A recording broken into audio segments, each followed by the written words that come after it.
प्यारे बच्चों, आप सभी का कक्षा 11 में स्वागत है। आज मैं आपको हिंदी विषय के अंतर्गत दुष्यंत कुमार जी की लिखी हुई कविता गज़ल पढ़ाऊंगी, जो कि जनसाधारण को ये संदेश देती है कि आज़ादी के समय ये सपना लिया गया था कि हर घर में रोशनी होगी, परंतु हुआ उसका बिल्कुल विपरीत। आज पूरे समाज में भ्रष्टाचार व्याप्त है और दुख का कारण राजनीतिक व्यवस्था है। तो कवि अपनी आवाज़ को बुलंद करके क्रांति को लाना चाहता है, जिससे कि हर व्यक्ति को उसके समाज में एक सम्मानित स्थान मिले और साथ ही भ्रष्टाचार और अन्याय के खिलाफ आवाज़ हर व्यक्ति बुलंद कर सके। तो आइए पढ़ते हैं कविता गज़ल। प्रस्तुत पंक्ति में दुष्यंत कुमार जी कहते हैं कि कहाँ तो तय था चिरागा हर एक घर के लिए, कहाँ तो तय था चिरागा हर एक घर के लिए, और कहाँ चिराग मयस्सर नहीं शहर के लिए। कवि ने यहाँ पर समाज की कुव्यवस्था को देखते हुए उस पर दुख प्रकट किया है और दुख प्रकट करते हुए कहते हैं कि आज़ादी के समय सबका ये सपना था कि हर एक घर में रोशनी होगी, अर्थात दुख से निवारण हो जाएगा, हर व्यक्ति स्वतंत्रता में सांस ले सकेगा। परंतु हुआ उसके बिल्कुल विपरीत। पूरे शहर में अंधेरा ही अंधेरा कायम हो गया, पूरा शहर अंधेरे से व्याप्त हो गया, अर्थात भ्रष्टाचार ही चारों तरफ फैल गया। आगे वो कहते हैं कि यहाँ दरख्तों के साये में धूप लगती है, चलो यहाँ से चले और उम्र भर के लिए। कवि आगे अपनी बातों को इस तरह से वर्णित करते हुए कहता है कि ये समाज निष्क्रिय अर्थात अभावों से जूझ रहा है और निष्क्रिय है, इसलिए हम यहाँ से कहीं और दूर चलते हैं जहाँ पर आवाज़ हम बुलंद कर सकें। वो कहते हैं कि इस भ्रष्ट समाज में अर्थात अन्याय से परिपूर्ण समाज में यहाँ जिसकी शरण पे जाइए वही खतरा है, अर्थात दरख्तों पेड़ों में, यहाँ पर पेड़ की अगर छाए में भी आप खड़े हो जाइए तो वहाँ पर ही अपने आप को आप असुरक्षित समझेंगे, अर्थात वहाँ पर हमें छाया नहीं मिलती है, वहाँ पर भी हमारे लिए कष्ट ही कष्ट है। अर्थात अगर हम किसी से अपनी रक्षा के लिए उसे पुकारते हैं तो वही रक्षक हमारे लिए भक्षक बन जाता है। तो ऐसे समाज से कहीं दूर चलते हैं, ऐसे समाज से कहीं उम्र भर के लिए, अर्थात जब तक का जीवन है। कवि आह्वान करता है कि हम सभी कहीं दूर ऐसी जगह चले जहाँ पर किसी प्रकार का कोई कष्ट ना हो, जहाँ पर दुखी अर्थात अभाव से पूर्ण जो व्यक्ति है उसके अभाव को दूर किया जा सके। आगे कवि कहते हैं कि ना हो कमीज तो पाँवों से पेट ढक लेंगे, ना हो कमीज तो पाँवों से पेट ढक लेंगे, ये लोग कितने मुनासिब हैं इस सफ़र के लिए। खुदा नहीं ना सही आदमी का ख्वाब सही, कोई हसीन नज़ारा तो है नज़र के लिए।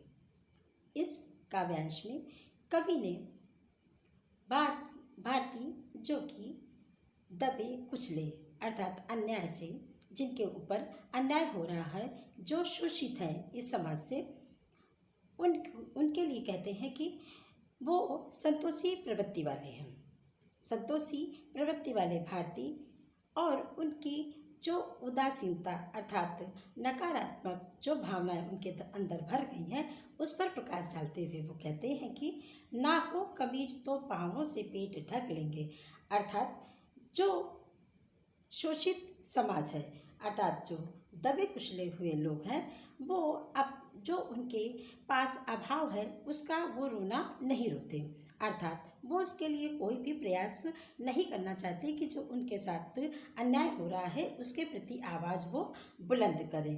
वो क्या करते हैं, वो किसी प्रकार का संघर्ष नहीं करना चाहते हैं। वो इतने संतोषी स्वभाव के हैं कि अगर उनके पास ओढ़ने के लिए चादर नहीं है, खाने के लिए खाना नहीं है, तो वो अपने पैरों को सिकोड़ करके और कमीज से ही अपने पाँव को ढकने की कोशिश करते हैं। अर्थात जिस प्रकार का वातावरण है उसी के अनुकूल अपने आप को बना लेते हैं। फिर वो कहते हैं, खुदा नहीं ना सही आदमी का ख्वाब सही, कोई हसीन नज़ारा है तो नज़र के लिए। यहाँ पर कवि कहते हैं कि ये भारतीय जन, जो भारत के लोग हैं, ये खुदा को भी इसीलिए मानते हैं कि उनके ऊपर खराब वक्त पड़ा है, या जो उनका समय है, जो समय कट नहीं रहा है, उसको काटने के लिए वो खुदा का सहारा लेना चाहते हैं। और वो साथ में वो कहते हैं कि वो अपने भगवान को भी सच नहीं मानते, लेकिन अपने सपनों का ही संसार उनके लिए सब कुछ है। वो कहते हैं कि उनके लिए कोई एक हंसी नज़र, अर्थात उनका अपना खुद का संसार जो है वो क्या करता है, वो उन्हें एक नई स्फूर्ति दिलाने की कोशिश करता है और उनको खुदा पर रंच भर अर्थात बिल्कुल भी विश्वास नहीं है।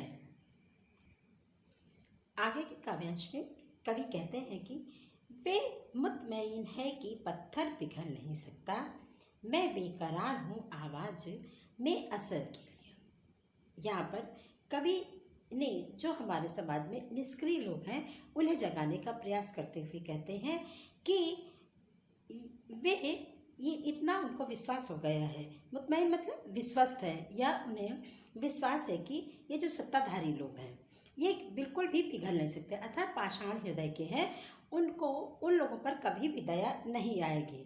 लेकिन शायर क्या है, वो इसी आवाज़ को, यानी कि जो शोषित समाज है उनकी ही आवाज़ को बुलंद करना चाहता है। वो चाहता है कि इसी समय कोई एक ऐसी आवाज़ उठे जिससे समाज में क्रांति फैले और इन सत्ताधारियों के प्रति जो इन्होंने भ्रष्टाचार फैला रखा है उसको जो है पूरी तरह से ख़त्म किया जा सके।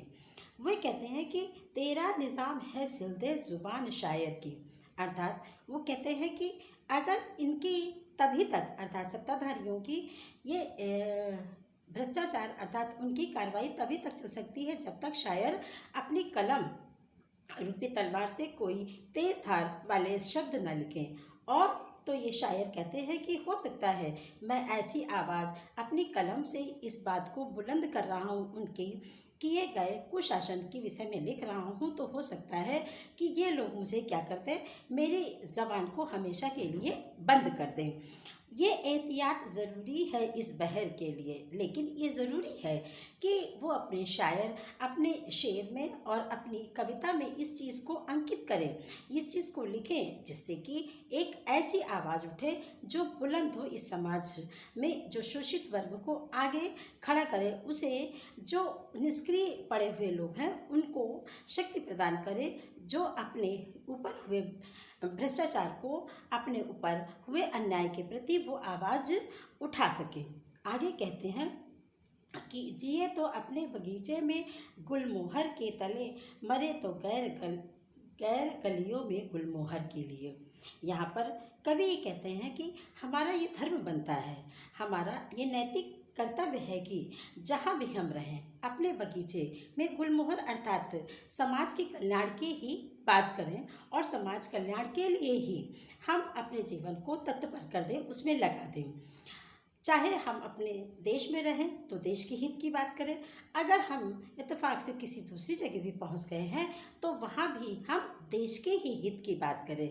यहाँ पर कवि क्या कहना चाहता है, कवि ये कहना चाहता है कि हम कहीं भी रहें हमारे अंदर देश के प्रति लगाव, देश के प्रति प्रेम और देशभक्ति का नाश नहीं होना चाहिए। उसके लिए चाहे कितने भी यहाँ पर विरोधाभास हमारे बीच में आए, हमें उनके लिए आवाज़ बुलंद करनी होगी। और ये तभी होगा जब कवि, शायर ये सब मिल करके अपनी लेखनी से इस बात को उजागर करेंगे कि समाज में फैला भ्रष्टाचार किनके द्वारा फैल रहा है, उनको पूरी तरह से क्या करना है, उनको सामने लेकर के आना है। और जो निष्क्रिय समाज है उसे जगा करके उसके प्रति उसकी आवाज़ को बुलंद करना है। यही शायर अर्थात दुष्यंत कुमार जी यही अपनी कविता में कहने का उन्होंने पूरा प्रयास किया है और इसको प्रकाश डालते हुए सभी को आह्वानित किया है कि भ्रष्टाचार के प्रति वो जगें और अपनी आवाज़ को बुलंद करें।